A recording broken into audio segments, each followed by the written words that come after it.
Reels वाली बहू। प्रज्ञा को रील्स बनाने का बड़ा ही क्रेज है और वो दिन भर रील्स बनाती रहती है। खाते पीते घूमते फिरते घर में कॉलेज में रील्स बनाने के कारण प्रज्ञा पूरे कॉलेज में हाईलाइटेड है। जहां उसके रील्स सभी को पसंद आते हैं, वहीं मनीषा चिंता में डूबी रहती है। एक रोज जब खाते हुए प्रज्ञा रील्स बना रही होती है, तब मनीषा कहती है, एक मिनट भी चैन नहीं है इस लड़की को।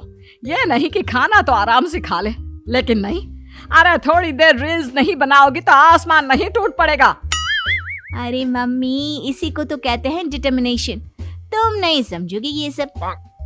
भगवान, इस लड़की को सद्बुद्धि दे। जब देखो तब टेढ़ा बाका मुंह बनाती रहती है। मनीषा की बात का प्रज्ञा पर जरा भी असर नहीं होता और वो खाते खाते रील्स बनाती रहती है। दिन बीतने लगते हैं और देखते देखते प्रज्ञा का कॉलेज भी खत्म हो जाता है। आए दिन कोई ना कोई मनीषा को प्रज्ञा की शादी करवाने का सुझाव दे जाता है। सब ठीक ही कहते हैं, प्रज्ञा की शादी कर देनी चाहिए। अपने घर के काम काज में व्यस्त हो जाएगी तो खुद ही ये रील्स और नाच गाना बंद हो जाएगा। मनीषा और प्रेम प्रज्ञा के लिए एक अच्छा लड़का ढूंढने लगते हैं और तभी विकी का रिश्ता प्रज्ञा के लिए आता है, जिसने प्रज्ञा को उसकी रील्स देखकर पसंद कर लिया था। अगले दिन विकी अपने माता पिता के साथ प्रज्ञा के घर पहुंच जाता है और प्रज्ञा साड़ी पहने हाथों में चाय की ट्रे लिए उनके सामने आती है। जब विकी को पसंद है तो हमें भी बहू पसंद है। बहन जी, आप बारात की तैयारी कीजिए। एक बार लड़का लड़की अकेले में बात कर ले तो अच्छा रहेगा। हाँ हाँ, क्यों नहीं। मनीषा विकी को प्रज्ञा के कमरे में भेजती है, जहां प्रज्ञा पहले से ही रील्स बना रही होती है। तभी विकी कहता है, आ गए आपके साजन जी। हमारे साथ ये रील्स कंप्लीट करती तो और भी अच्छा रहता। अच्छा जी, अब आ ही गए हैं तो बना ही लेती हूँ आपके साथ। दोनों मिलकर रील्स बनाते हैं। जब भी मीट और तुरंत पोस्ट पे कर देते हैं। फिर विकी कहता है, जब आप साड़ी में चाय लेकर आई तब मुझे लगा कि कहीं मैं गलत घर में तो नहीं आ गया। अब सही है। दोनों की शादी पक्की हो जाती है और शादी के दिन भी प्रज्ञा रील्स बनाने से चूकती नहीं, यहाँ तक कि बारात के समय भी नाचते हुए रील्स बनाती है। सभी लोग प्रज्ञा की तारीफ के पुल बांध देते हैं और प्रज्ञा नाचती गाती अपने ससुराल चली जाती है। सब कुछ अच्छा चल रहा होता है। प्रज्ञा यहाँ भी दिन भर हर चीज की रील्स बनाती रहती है, लेकिन कुछ दिनों के बाद जब सुनीता कहती है, बहू, ये रील्स के साथ साथ कुछ काम भी कर लिया करो। वैसे तुझे और क्या क्या बनाना आता है? मम्मी जी, वैसे तो सब कहते हैं कि मैं सब कुछ अच्छा बनाती हूँ, लेकिन मुझे लगता है कि मैं मैगी अच्छा बना लेती हूँ। हाँ, कॉफी भी अच्छा बना लेती हूँ और मुंह तो सबसे अच्छा बना लेती हूँ। हैं? अच्छा अच्छा। सुनीता अपना माथा पकड़ लेती है और कहती है, बहू, कुछ खाना बनाना भी सीख लेती। मम्मी जी, मैं लंबी प्लानिंग कर रही हूँ। जल्दी ही मैं इतनी फेमस हो जाऊंगी कि मुझे पैसे मिलने लगेंगे। हम दोनों सास बहू राज करेंगे, राज ना कर काम करेंगी और लोगों की तो लाइन लगेगी हमसे मिलने के लिए। तेरा दिमाग खराब हो गया है क्या बहू? हंसी मजाक तक ठीक है, लेकिन इस तरह घर नहीं चलते। जितना जल्दी हो इस घर के तौर तरीकों को सीख लो। प्रज्ञा मुंह घुमाकर चली जाती है और तुरंत उसी वक्त एक रील बनाती है।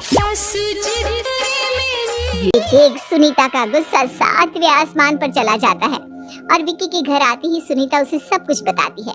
विकी भी अब प्रज्ञा की इन हरकतों से परेशान हो जाता है। तुम टेंशन मत लो मम्मा, मैं देख लूंगा।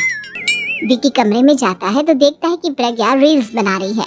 विकी बड़े ही प्यार से प्रज्ञा से कहता है, प्रज्ञा, इन सब के लिए मैं तुम्हें मना नहीं कर रहा हूँ, लेकिन फिर भी हर वक्त तो ये अच्छा नहीं लगता ना। समझने की कोशिश करो, मुझे भी तुम्हारा थोड़ा वक्त चाहिए। मैं जब ऑफिस से आता हूँ तो मुझे समय देने की जगह इसी में लगे रहते हो। तुम ज्यादा ही सोच रहे हो। तुम भी मेरे साथ रील्स बनाओ ना।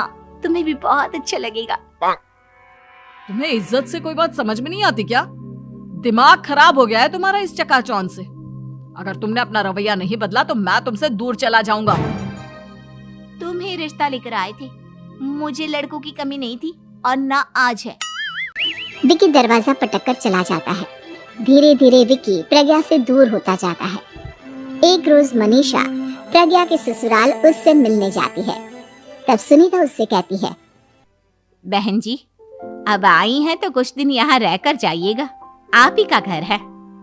हाँ मम्मी, बहुत दिन हो गए तुम्हारे साथ एक भी रील नहीं बनाई मैंने। प्रज्ञा तुरंत अपने फोन में रील्स ऑन कर लेती है। ये सब मुझसे नहीं होता। तेरा ये भूत अभी तक नहीं उतरा क्या? बहन जी आप कुछ कहती नहीं क्या इसे?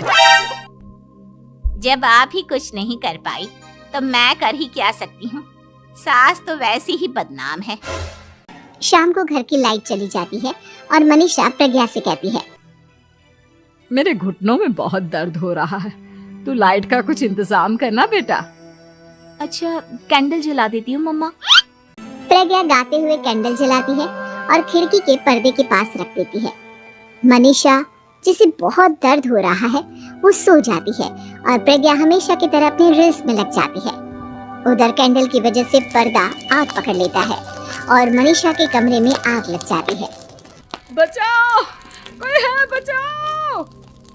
सभी भागते हैं और विकी कमरे की आग बुझाने में लग जाता है, लेकिन तब तक मनीषा आधी जल चुकी थी। मनीषा की हालत देख प्रज्ञा रोने लगती है। विकी मनीषा को तुरंत हॉस्पिटल ले जाता है और उसे एडमिट कराता है। विकी प्रज्ञा से कहता है, देख लिया ना, तुम्हारे इस नाच गाने की वजह से आज तुम्हारी माँ की जान जाते जाते रह गई।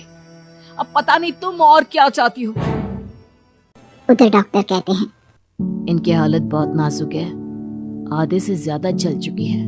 प्रज्ञा रोती हुई मंदिर में जाती है और भगवान के आगे जाकर कहती है, भगवान मेरी माँ को ठीक कर दो, मैं कसम खाती हूँ हाथ से ये रील्स बनाना छोड़ दूंगी, बस मुझे मेरी माँ वापस मिल जाए। 2 दिन बीत जाते हैं और मनीषा खतरे से बाहर आ जाती है। पेशेंट अब ठीक है, आप लोग उनसे मिल सकते हो। सब कोई मनीषा से मिलता है और प्रज्ञा सबके सामने अपना फोन तोड़ देती है।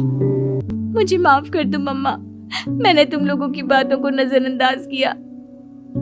बेटा कोई भी चीज जरूरत से ज्यादा खराब है। मैंने तुम्हें रील्स बनाने से कभी मना नहीं किया, लेकिन हर वक्त एक ही चीज तो सही नहीं है। मैं समझ गई हूँ मम्मा, आई एम सॉरी। प्रज्ञा उस दिन से रील्स बनाना छोड़ देती है और पूरी तरह से अपने घर में लग जाती है।